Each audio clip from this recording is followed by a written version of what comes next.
Recently, two new job site style table saws have appeared on the market, which appear to have many of the same features as those saws that are available at a much higher price point.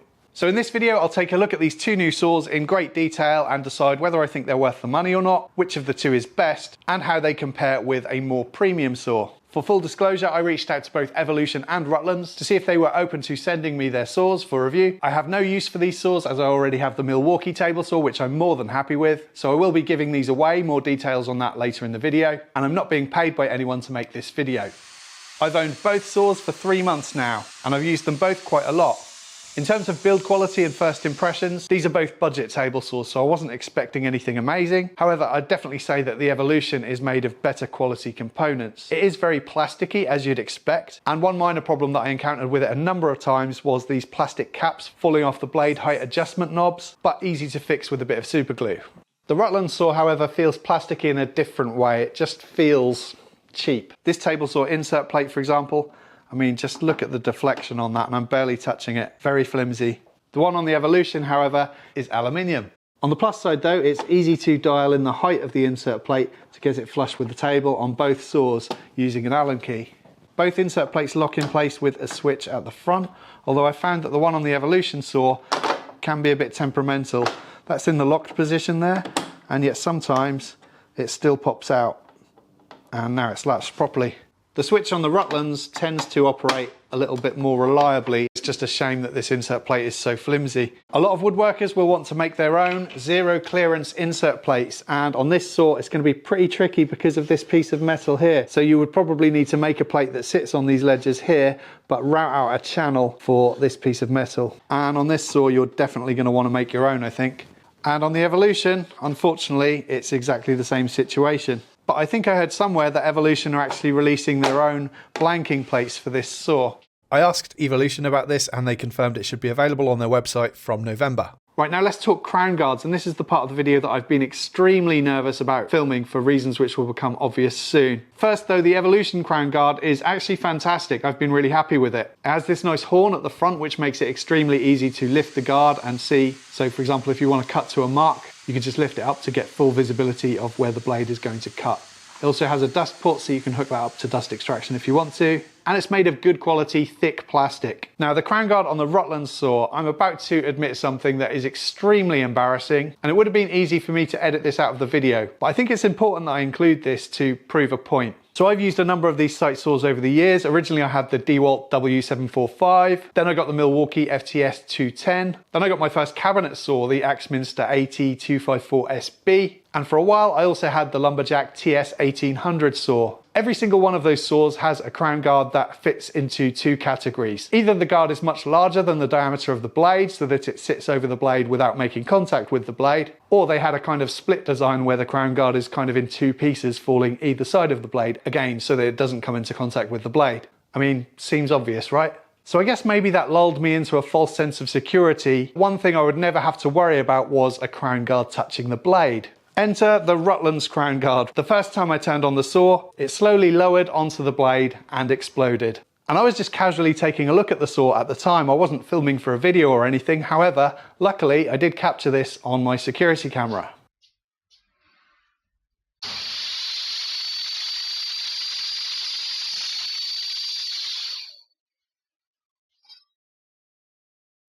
So you can see here the damage to the blade guard. There's now a blade-shaped slot in it, and these are some of the many sharp shards of plastic that flew around my workshop. Now the reason it's so embarrassing for me to show you this footage is because I just stood there absent-mindedly watching the crown guard lower itself slowly onto the blade without safety glasses as well, which is obviously very stupid. And I didn't turn away, I didn't attempt to protect myself.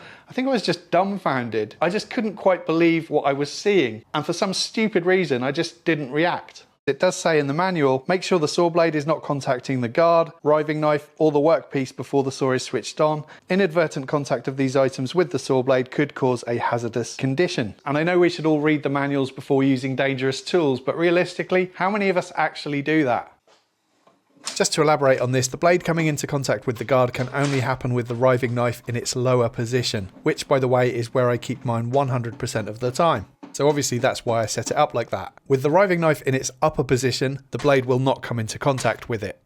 How can a table saw manufacturer possibly design a crown guard that can so easily come in contact with the blade? And it worries me that I'm someone with considerable experience with table saws. I've been using them for almost 10 years now, and yet this is a budget saw, so it's likely that a lot of beginners are going to be buying this tool. And I just think the design of that crown guard is horrendously dangerous. Aside from that, what I consider to be a significant design flaw though, this crown guard is also cheap, plasticky rubbish. Luckily, I had a spare one of these Axminster style blade guards, which are available to buy online, and using a bolt, some washers and a wing nut, I can secure this one in place. And with the blade height fully raised and the riving knife in its lowest position, the crown guard is nowhere near touching the blade, as it should be, in my opinion. The Evolution is the larger of the two saws, with a table measuring 575mm square. The table on the Rutlands measures 575mm wide, but only 545mm deep. Not a significant difference, but in my experience, having a deeper table allows more in-feed space, so it's easier to tell when a board is sitting perfectly flat on the table before running the board through, especially with longer boards. So a very slight advantage there for the Evolution, in my opinion. Both saws weigh in the region of 21 kilograms, so they're incredibly light and easy to move around. On the Rutland saw, I like how this measurement marker sits nice and low to the scale, and it's fully adjustable via this bolt. It gives a nice, clear, accurate reading. However, I really don't like how the markings at the 2, 4, 6 and 8 position of the measurement scale sit higher than those odd numbers that are in between. Because usually on measurement scales your 5mm marking position is taller, so on occasion I have found that just glancing at the measurement scale and setting the saw, I did sometimes set it to 4 or 6 when actually what I wanted was 5. The measurement scale on the Evolution saw is much clearer and easier to read in my opinion, and the measurement marker also sits nice and low to the tape. It's also fully adjustable via this bolt. Another thing I find slightly annoying about the Rutland saw is when I want to adjust the blade angle, as you can see the mechanism just kind of moves itself over, meaning if I want to set it to 0, I kind of have to use two hands. I have to hold it in position with one hand and latch it down with the other. On the Evolution, blade rotation is done via a hand wheel, which is nicer and more precise.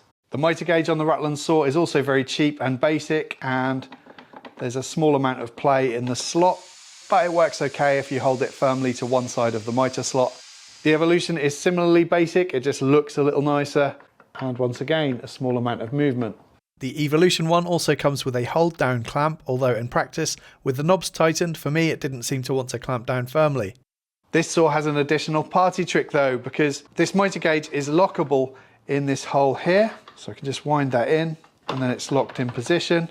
And then there's a knob underneath which unlocks a sliding table. And I've got to say, this works really well. Another party trick that the Evolution has that the Rutlands saw doesn't is this Outfeed extension rack, which is a really useful feature, and even though it's basic, it works reasonably well. Now let's take a look at some of the similarities between the two saws. Both saws feature an NVR style flappy paddle safety switch. Both saws have a slot in the front for the push stick. However, on the Rutland saw, it's really quite stiff. Maybe that will wear down over time. On the Evolution though, it comes out and goes in nice and easy. Both saws were set up accurately and ready to use straight out of the box, with only a few very minor adjustments made by myself, which were quick and easy to do. Both saws have the same excellent rack and pinion fence system that works just as well as on the premium saws, and includes a flip over support arm for wider cuts, which also doubles up as an auxiliary fence for making narrow rip cuts.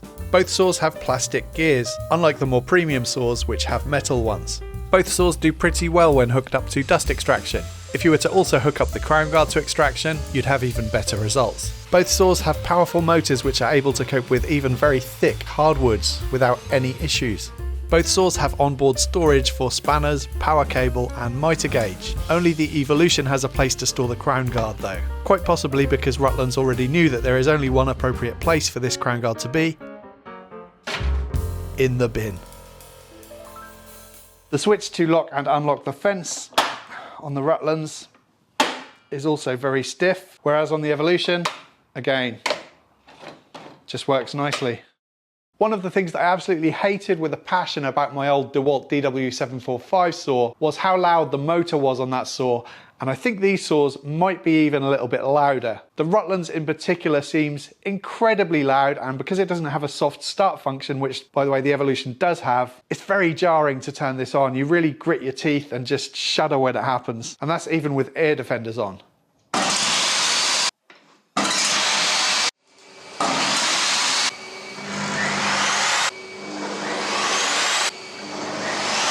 I'm going to test out the decibel readings at a distance of 1 metre. The decibel readings for both saws were basically the same. So I think it's just the lack of soft start on the Rutlands which made me perceive it to be louder. The stock blades fitted to these two saws aren't really an apples to apples comparison. The Rutlands saw has a 48 tooth wood cutting blade, whereas the stock Evolution blade has 28 teeth and it's a multi-material cutting blade.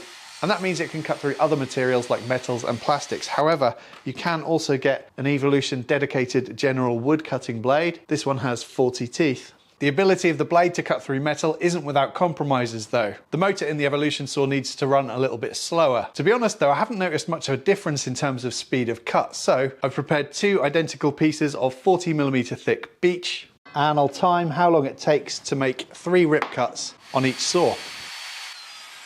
I'm trying to maintain a natural and consistent feed rate here. Obviously these results aren't going to be scientific though. Total was 21.3 seconds for the Evolution, then I repeated the tests with the Rutlands saw, and the total was exactly 20 seconds, which works out as 6.5% faster, so not a lot in it. Here's an example of the type of cut quality you can expect from the stock blade on the Rutlands saw, and here's the cut quality from the Evolution stock blade. The stock blade on the Evolution definitely gives a cleaner cut. Now let's look at the differences between the two saws, and interestingly, the Evolution saw has a much longer arbor. I'm not sure whether this means it can take a dado stack or not, but as you can see the Rutlands is much shorter. The riving knife on the Rutlands saw is height adjustable, but it cannot be removed. I like that it's height adjustable, but for me, it not being removable is a problem, because it means I'm not able to use smaller blades, like my flat tooth grooving blade.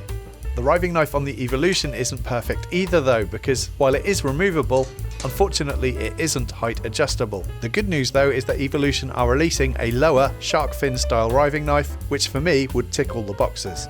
The cable on the Rutlands saw measures 2.2 meters and on the Evolution 2.8 meters. There are only really a few things I could find that the Rutlands saw does better than the Evolution. Firstly, the electronic brake seems to work a little bit quicker.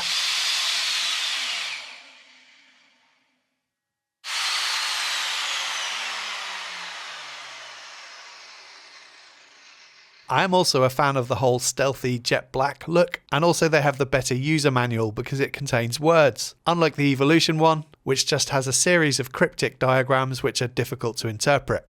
In the process of filming this video, I've noticed something else which is quite concerning.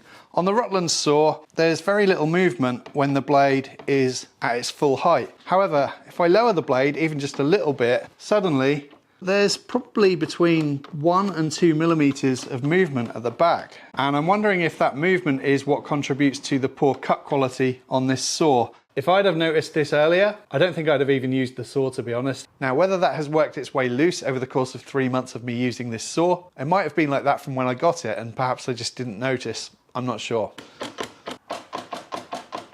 Right, I've got an email back from Rutlands who've suggested that I just need to adjust this. This is the tracking that allows you to square up the blade to the table, and the Evolution has a very similar mechanism. They've said that I basically need to loosen this wing nut, tighten this knob, and then re-secure the wing nut. And yeah, that seems to have completely solved the problem. The question is the blade still square to the table? And no, it is not.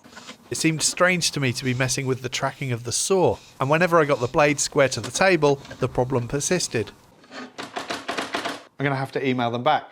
Right, another day has passed and I've just got another email from Rutlands, so hopefully we can sort this out. So first, I need to square up the blade to the table using the tracking knob. Then I can lock down the wing nut again. I apparently now need to adjust the set screw here. There's now no movement in that whatsoever. Why Rutlands didn't mention this set screw in the previous email, I don't know. But after a bit of fiddling, I managed to get the saw set up and cutting nicely.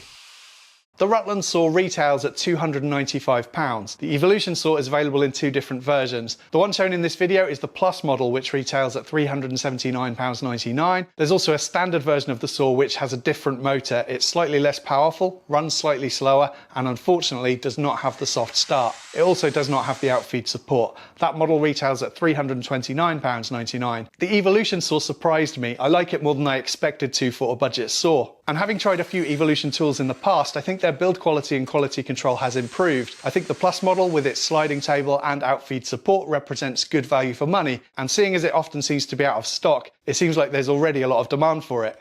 If you're interested in buying it and you'd like to get a free wood cutting blade, I've signed up as an Evolution affiliate, so you can use my promo code RAGandBone. I think the cheaper standard model, priced at £329.99, also represents good value, and in my opinion it's a better buy than the Rutlands Saw. But spending the extra £50 to get the better motor and Outfeed support is a no-brainer, in my opinion. For me, the Rutlands Saw represents cost-cutting gone too far. While the retail price looks appealing, I think they've skimped in the wrong areas, and I have concerns about a lack of quality control. To be honest, the Evolution Saw makes it look bad. Even if the Evolution Saw didn't exist though, I think I'd still have a hard time recommending it. Even for the most infrequent table saw user, it just feels like penny pinching gone too far with too many compromises. But if for any reason you are still interested in buying this saw, or anything else from Rutlands for that matter, I am a Rutlands affiliate, so please use the link in the description box below. I've arranged to give the Rutlands Saw to my local men's shed charity in Swanton Morley, where I'm sure they'll make good use of it. The Evolution Saw is available for giveaway. Unfortunately, I can't do that on YouTube because of a problem I've had in the past, being scammed. I've got a video all about that. But if you're interested, please head over to my Instagram page and comment on this post. Make sure that you're following me on Instagram and include #enter in the comment to be in with a chance to win, and I will ship it anywhere within the UK. Thank you for watching.